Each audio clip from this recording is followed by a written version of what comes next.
Hallelujah, hallelujah. आप सभी को जय मसीह की। एक बार फिर से आज की क्लास में हम आगे बढ़ेंगे और बढ़ते हुए हम प्रकाशित वाक्य की किताब और उसका पहला अध्याय और 6 और 7 वचन देखेंगे। हम पहला अध्याय 6 और 7 वचन। जैसे कि हमने 7 कलीसियाओं के विषय में देखा कल के क्लास में, और बहुत अच्छे से हमने देखा कि कैसे परमेश्वर के वचनों में 7 कलीसियाओं का आह्वान किया गया है, 7 कलीसियाओं को ये लिखा गया है और ये संपूर्ण जगत के लिए था। इसीलिए बहुत आवश्यक था कि बहुत अच्छे से, क्योंकि वो एशिया माइनर कहा जाता था उसको, जो 7 कलीसियाएं हैं वो एशिया माइनर के अंदर की ही 7 कलीसियाएं थी। और 6वें वचन में जैसे हम पहुंचते हैं, वहां हम यूहन्ना की ओर से और पवित्र आत्मा की संपूर्णता में परमेश्वर पिता और प्रभु यीशु मसीह की ओर से यह अभिवादन न केवल एशिया माइनर में स्थित 7 कलीसियाओं को, अर्थात संपूर्ण संसार की हर एक कलीसिया को भी उसके द्वारा भेज दिया गया। 6वां पद, और हमें एक राज्य तथा अपने पिता परमेश्वर के लिए याजक बनाया, उसकी महिमा तथा सामर्थ युगानुयुग हो। और हमें एक राज्य तथा अपने पिता परमेश्वर के लिए याजक, तो एक राज्य के लिए याजक बनाया हमको परमेश्वर ने। देखिए, 2 तरीके से यीशु मसीह ने याजक हमको बनाया। एक कहां के लिए? राज्य के लिए। अब ये कितने राज्य हो सकते हैं, कौन सा राज्य हो सकता है? तो राज्य भी अलग अलग हैं। एक तो संसार का राज्य होता है और दूसरा स्वर्ग का। इंसान इसी दोनों राज्यों में फर्क नहीं करता कि कौन सा राज्य उसे को चाहिए, संसार का राज्य चाहिए कि स्वर्ग का राज्य चाहिए। ये दोनों चीजों में युद्ध है। मनुष्यों के जीवन में, मनुष्यों के अंदर में ये दोनों बातों में युद्ध है, और इस युद्ध को जो जीतेगा वही स्वर्ग स्थान प्राप्त करेगा। और उस युद्ध को, जिस युद्ध में हम सब शामिल हैं, उस युद्ध को लड़ना है। और क्यों लड़ना है? क्योंकि हमें याजक बनाया। किसके लिए? एक तो राज्य करने के लिए, दूसरा परमेश्वर से मुलाकात, अर्थात परमेश्वर के लिए राज्य करने के लिए याजक बनाया और परमेश्वर के लिए याजक बनाया। तो राज्य करने के लिए अर्थात संसार में उस स्वर्गीय स्थान में जाने के लिए, वहां राज्य करने के लिए, और परमेश्वर के लिए याजक बनाया ताकि हम परमेश्वर के लिए याजक का काम कर सकें, प्रार्थना कर सकें, उसकी महिमा कर सकें, उसकी स्तुति कर सकें, उससे बातचीत कर सकें। इसलिए प्रभु यीशु मसीह ने हमको याजक बनाया है। एक प्रजा जिसका राजा प्रभु यीशु मसीह है, अर्थात विश्वासियों का एक समूह है। कौन? कलीसिया। तो कलीसिया राज्य करने के लिए बनाई गई, कि संसार में नहीं परंतु स्वर्ग में राज्य करे, उसके लिए बनाई गई। और ये विश्वासियों का समूह एक कलीसिया है, ऐसे लोग जिनके हृदयों व जीवनों में परमेश्वर राज्य करता है और कोई नहीं।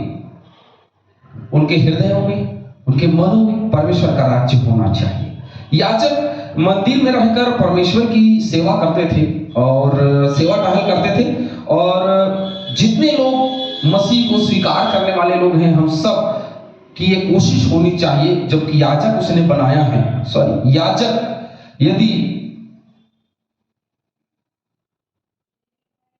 यदि याजक उसने हमको बनाया है, तो याजक का कार्य क्या था?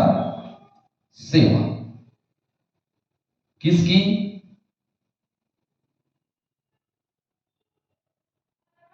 मंदिर की, अर्थात परमेश्वर की सेवा। मंदिर अर्थात परमेश्वर की। तो इस प्रकार से याजक का कार्य था, और यही कार्य हर एक मनुष्य को करना है जो परमेश्वर चाहता है। अब वह हमारे शरीर और हृदयों में वास करता है, क्योंकि अब वो हमारे बीच में शरीर चलता फिरता नहीं, लेकिन हमारे हृदयों में राज्य करता है। कौन? परमेश्वर, जैसे कि यीशु मसीह ने प्रार्थना में सिखाया, जैसे तेरा राज्य स्वर्ग पर वैसे पृथ्वी पर भी हो। तो पृथ्वी पर भी हो का मतलब है कि परमेश्वर के याजक हैं, तभी हम पृथ्वी में राज्य करने के लिए उसको अपना मन, अपना हृदय दे सकते हैं, क्योंकि वो सेवा टहल करने के लिए बनाए गए। उसकी महिमा तथा सामर्थ्य युगानुयुग हो, ये स्पष्ट रूप से कहा गया कि उसकी महिमा और उसकी सामर्थ्य युगानुयुग तक होती रहे। और आमीन का अर्थ हम जानते हैं, ऐसा ही हो। तो परमेश्वर की महिमा और सामर्थ्य अनंत के लिए है, आज के लिए नहीं है, उसकी सामर्थ्य के लिए। देखिए, अब मैं सामर्थ्य की बात आई है तो थोड़ी देर हम सामर्थ्य में चर्चा करेंगे, थोड़ी देर हम सामर्थ्य के विषय में बात करते हैं। तो सामर्थ्य जो है ना, ये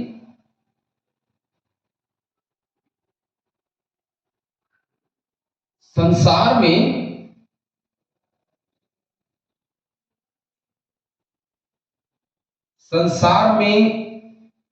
आश्चर्य, संसार में आश्चर्य कर्म के लिए, या ये सामर्थ्य जो है परमेश्वर का,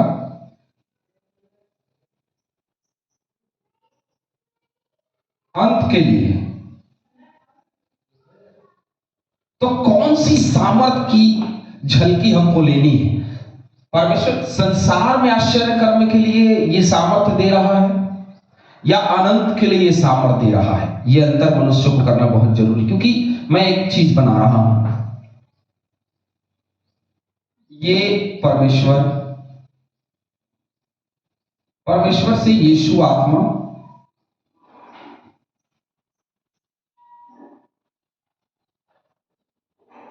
और इससे मनुष्य, है ना? तो परमेश्वर, यीशु आत्मा और मनुष्य, लेकिन इस मनुष्य को यहां जाना है, तो क्या चाहिए? यीशु और आत्मा, ये चाहिए ना, यहां बीच में ये चाहिए है, यदि उसको यहां जाना है। और यही स्वर्ग है। क्या है? यही स्वर्ग है, जहां हमको जाना है, जहां हमको राज्य करना है। क्या करना है? राज्य करना है स्वर्ग में। तो परमेश्वर के पास जाना होगा, और जो परमेश्वर के पास जाएगा वो वही जाएगा जो अंत के लिए सामर्थ्य बटोरता है, अंत के लिए शक्ति बटोरता है। जैसे उदाहरण के लिए 10 कुंवारियों का दृष्टांत बहुत स्पष्ट आप लोग को पता है। तो 10 कुंवारियों के दृष्टांत को आप पढ़ लीजिए कि 5 कुंवारियों ने तेल लिया अपने कुप्पी में, लेकिन 5 ने नहीं लिया। तो संसार में रहने वाले की तैयारी क्या होती है? अच्छा वस्त्र। क्या रहती है संसार में रहने वालों की तैयारी? अच्छा वस्त्र, तैयार होना, चकाचक दिखना, है ना, अलग से दिखाई देना। ये सारी चीजें हो सकती हैं जो संसार की बातें, है ना। संसार में सामर्थ्य बटोरने वाले लोग, सामर्थ्य बटोरने वाले लोग का मतलब होता है ये, है ना। कई लोग हैं जो संसार में सामर्थ्य बटोरते हैं, इसलिए बटोरते हैं ताकि वो आश्चर्य कर्म कर सके, यीशु मसीह के पास लोगों को ला सके। लेकिन कुछ लोग हैं जो संसार में सामर्थ्य बटोरते हैं, धन बटोरते हैं, सामर्थ्य इकट्ठा करते हैं ताकि दिखावा कर सके, दिखावा करके लोगों को बहला सके, फुसला सके, अपने अच्छे वस्त्रों के लिए, अच्छे तैयार होने के लिए, अच्छे दिखावे के लिए, अच्छे दिखे जाने के लिए, बड़ी बड़ी गाड़ियों के लिए, बड़े बड़े महलों के लिए, एक अच्छे परिवार के लिए, अच्छी स्कूल के लिए, अच्छे कॉलेज के लिए और एक अच्छी संस्था के लिए काम करते हैं। लेकिन कुछ लोग हैं जो अंत के लिए काम करते हैं। सेवा करें, अंत के लिए करें, विश्वासी रहें, अंत के लिए रहें, और यदि कुछ काम कर रहे हैं प्रभु में तो अंत के लिए करें। संसार के लिए करने वाले लोग डूब जाएंगे। तो उसकी सामर्थ युगानुयुग बनी रहती है। कहां? अंत के लिए। हालेलुया। किसके लिए? अंत के लिए। तो 7वें वचन में हम आते हैं। देखो, वह बादलों के साथ आने वाला है, हर एक आंख उसे देखेगी। 7वें वचन, पहले अध्याय के 7वें वचन में यीशु मसीह के विषय में बताया गया, उसके बावजूद भी लोग जो हैं वो बड़े ही विचित्र हैं, और लोग बड़े विचित्र हैं, और या फिर लोग ऐसा सोचते हैं मुझे नहीं पता, लेकिन लोगों की विचारधाराएं थोड़ी विपरीत है। थोड़े से हम इसको मिटाएंगे, उसके बाद में आगे जाएंगे।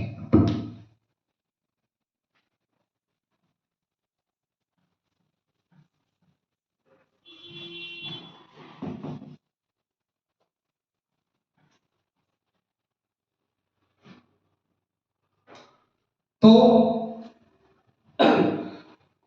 यीशु मसीह के आने की बात यूहन्ना चेला बोल रहा है। देखो वह बादलों के साथ आने वाला है। किसके साथ? अकेले, बादलों के साथ। हर एक आंख उसे देखेगी। कौन? केवल एक व्यक्ति नहीं देखेगा, हर एक आंख।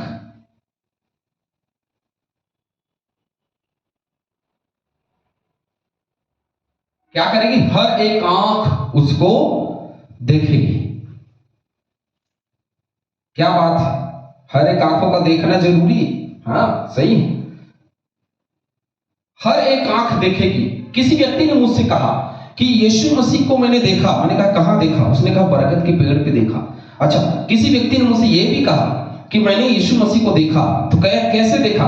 तो उसने बताया कि वो मेरे घर आए हुए थे और वगैरह वगैरह कुछ भी तो था, और उसके बाद में वो चले गए और उसके बाद किसी को दिखाई भी नहीं दी। कुछ लोग का मानना ये होता है, अरे मैं चल रहा था तो मैंने देखा कि ऐसे चित्र बनी यीशु मसीह की, और चित्र बन के मेरे सामने आ गई, और मेरे सामने आकर के क्या हुआ? मेरे सामने आकर के वो खड़ी हो गई, और मैं उसकी तस्वीर को देख करके क्या हो गया? डर गया, मैं अंदर से हिल गया। ये सारी अन्य अन्य प्रकार की बातें मनुष्य जो है वो क्या करता है? बोलता है। लेकिन बहुत सही और स्पष्ट बात क्या है मैं आपको बताना चाहता हूं, वह यह है कि हर एक आंख उसको देखेगी, एक व्यक्ति नहीं, जब वो बादलों पे सवार होकर के आएगा। तो यीशु का दूसरा आगमन आकाश से पृथ्वी पर होगा। यीशु मसीह का दूसरा आगमन आकाश से पृथ्वी पर होगा, यह बात बहुत स्पष्ट है। वापस से जिस प्रकार चेलों ने उसे बादलों के साथ ऊपर जाते देखा था, वैसे उसको नीचे आते भी देखना है। हर एक आंख और पृथ्वी के समस्त कुल और जाति के लोग उसको देखेंगे। अर्थात हर एक जाति, हर एक भाषा, हर एक कुल, हर एक राज्य, हर एक देश के लोग उसको देखेंगे। ऐसा नहीं है कि उसको कोई देख नहीं पाएगा, ऐसा बिल्कुल भी नहीं है कि कोई उसको समझ नहीं पाएगा।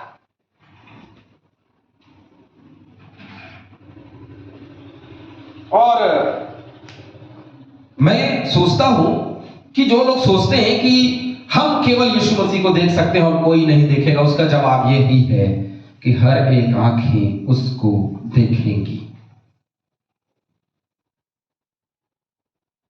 कौन कौन देख सकता है उसे? लिखा है, वरन जिन्होंने उसे भेदा था, अर्थात क्रूस के समय। किस समय?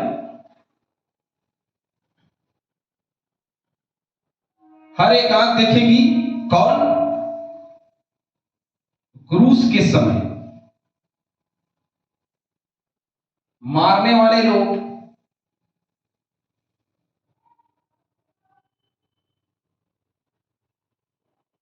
अब एक बात सोचिए, जिन्होंने उनको भेदा था, जिन्होंने उसको मारा था, वो पापी और दुष्ट भी देखने वाले हैं, तो क्या हम देखने वाले नहीं हैं?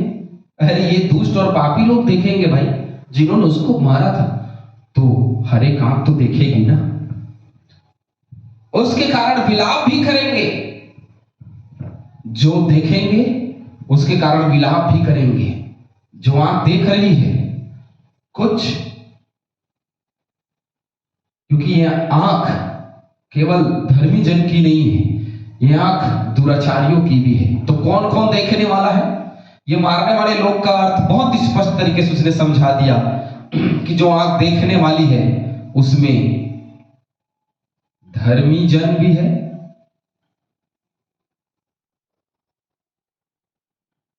दूसरा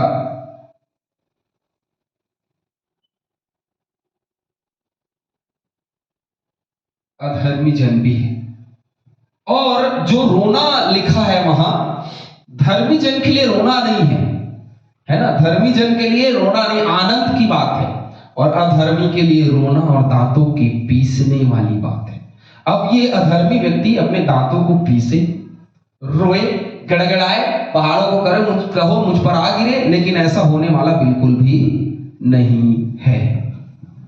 निश्चित रूप से ऐसा ही होना, हाँ आमीन लिखा है आखिरी 7वें पद के अंतिम में, हाँ आमीन लिखा है। तो स्पष्ट रूप से हम देखते हैं कि निश्चित रूप से ऐसा ही हो, क्योंकि हाँ आमीन, आमीन बोले मतलब ऐसा ही हो, लेकिन हाँ आमीन का अर्थ होता है निश्चित रूप से ऐसा ही हो।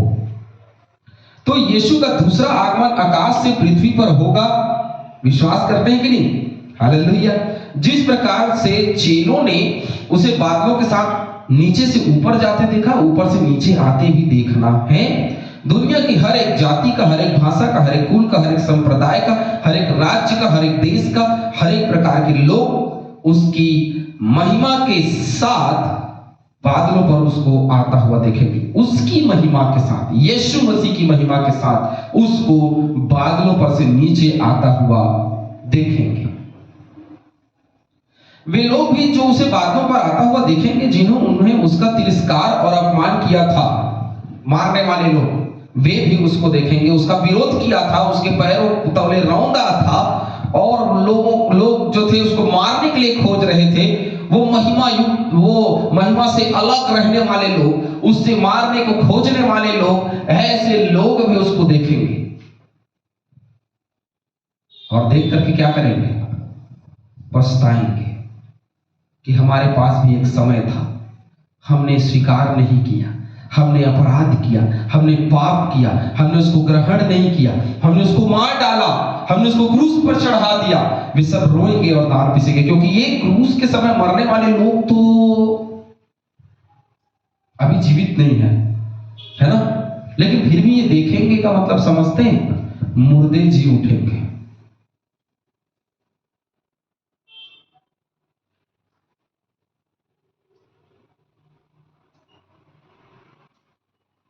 मुर्दे जी उठेंगे। देखिए, मैं बहुत ज्यादा बाइबल वर्सेस नहीं लेना चाह रहा हूं इन सब्जेक्ट में, क्योंकि आगे मुर्दे जी उठेंगे, प्रकाशित वाक्य में ही ये बात लिखी हुई है। जैसे आगे जाएंगे हम इस जगह पहुंच जाएंगे, इसलिए मैं इसको अभी नहीं ले रहा हूं, थोड़ी देर बाद लूंगा। मतलब जब ये आएगा, ये समय आएगा, तो फिर इसके लिए लिया जाएगा। और मैं कोशिश करूंगा कि हम प्रकाशित वाक्य की किताब को समझने का प्रयास करें, दूसरी किताब में बहुत कम जाएं, क्योंकि दूसरी किताब में जैसे हम जाएंगे, क्योंकि हम दूसरी किताब को हमने पढ़ा, हमने सुना, समझा है, लेकिन इस किताब को स्वतंत्र बहुत हद तक एक किताब के अनुसार समझने की प्रयास है। और मैं आपको बताऊंगा कि आप इस स्थल को पढ़ लें तो आप उस स्थल को पढ़ लीजिएगा। और हम देखते हैं कि जो विरोध करने वाले लोग हैं वो जी उठेंगे, जिसको मारने वाले लोग हैं वो जी उठेंगे, और उसके बाद यीशु मसीह को बादलों में आता हुआ देखेंगे। जब उसका आगमन होगा तो ऐसे ही नहीं होगा, एक निश्चित समय होगा, एक निश्चित दिन होगा जो उसने कहा है। आखिर क्यों हमने उसकी निंदा की और क्यों उसका अपमान किया? निश्चित रूप से वह दिन जब आएगा तो यह अधर्मी जन रोने और पछताने का उसके पास कुछ न रहेगा। इसीलिए समस्त कुल उसके कारण क्या करेंगे? विलाप करेंगे। ये वचन 7वें वचन में लिखा है। तो हर एक कुल के लोग, हर एक जाति, हर एक भाषा के लोग पछताएंगे जो पाप में डूबे हुए हैं। हर एक कुल, हर एक जाति, हर एक भाषा लिखा, इसका मतलब यह है कि उससे मसीही लोग भी छूट नहीं सकते। एक बहुत ही सिंपल चीज मैं आपको बताकर आज की क्लास समाप्त करूंगा। ये क्रूस है, इसको लोग गले में लटकाते हैं, इसको लोग चर्च के ऊपर लगाते हैं, इसको लोग कब्र के ऊपर लगाते हैं, है ना? समझते जाइए, कब्र के ऊपर लगाते हैं, इसको लोग अपने घरों में लगाते हैं, इसको लोग कहां लगाते हैं? अपने घरों में भी लगाते हैं, है ना? और इस प्रकार से न जाने कहां कहां इस क्रूस का इस्तेमाल किया जाता है। अपने किताबों में रखते हैं, अपने घरों में टांगते हैं, और न जाने किन किन स्थानों में उसका इस्तेमाल करते हैं। लेकिन मेरे कहने का मतलब यह है, ये क्रूस जो कि दंड की ओर और पाप की ओर इंगित करता है, इसको तो हमने घर में चारों तरफ लगा दिया, लेकिन ये जो प्रभु यीशु है,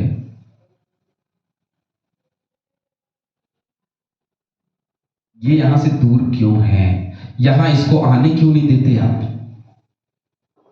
या आने देंगे तो हम समझ पाएंगे कि प्रकाशित वाक्य की किताब में जो मुर्दे जी उठेंगे वो अधर्मी होंगे या धर्मी होंगे, लेकिन हम जब जी उठें तो सचमुच में धर्मी रहें, ताकि हमारी आंखें यीशु को देखें तो आनंद करें, रोए ना, पछताए ना, परंतु आनंद करें और आनंद के साथ महिमामय जीवन में जाएं। हालेलुया। प्रभु हम सभी को बहुतायत से आशीष दे और प्रभु निरंतर हम सबको आगे बढ़ाए। आमीन।